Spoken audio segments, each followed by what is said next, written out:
Hello বন্ধুরা, আজ আমি একটা সুজি দিয়ে রেসিপি বানাচ্ছি। দেখুন, তার জন্য আমি 50 গ্রাম সুজিকে কিছুক্ষণের জন্য জল দিয়ে ভিজিয়ে রাখবো।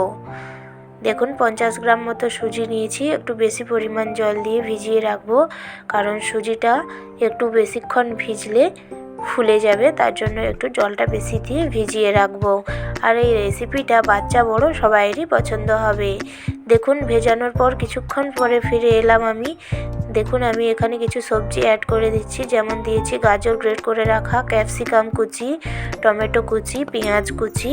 এবার দিয়ে দিচ্ছি স্বাদ মতো লঙ্কা গুঁড়ো, লবণ, গরম মশলা দিয়ে খুব ভালোভাবে মিক্স করে নিচ্ছি। এতে আরেকটু জল দিতে হবে, তার জন্য আরেকটু জল দিয়ে দিলাম। দিয়ে আমি খুব ভালো করে মিক্স করে নেওয়ার পর কিছুক্ষণ রেখে দিয়েছিলাম। এবার দিয়ে দিলাম বেকিং সোডা, দিয়ে খুব ভালোভাবে মিক্স করে নিয়েছি।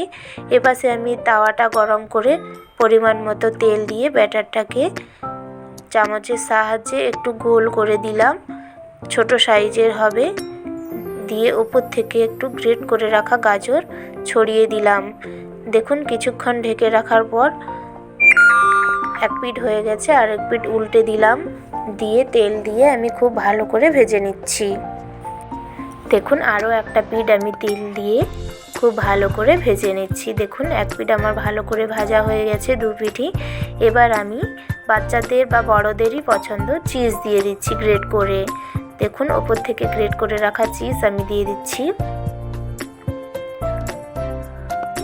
আমি বেশি দিইনি, কিছুটা পরিমাণই দিয়েছি। আপনারা বেশি পছন্দ করলে আরও বেশি করে চিজ দিতে পারেন। তৈরি হয়ে গেল আমার সুজির টিফিন। বাচ্চা বড় সবারই পছন্দ হবে। সাথে সস দিয়ে পরিবেশন করে দিলাম।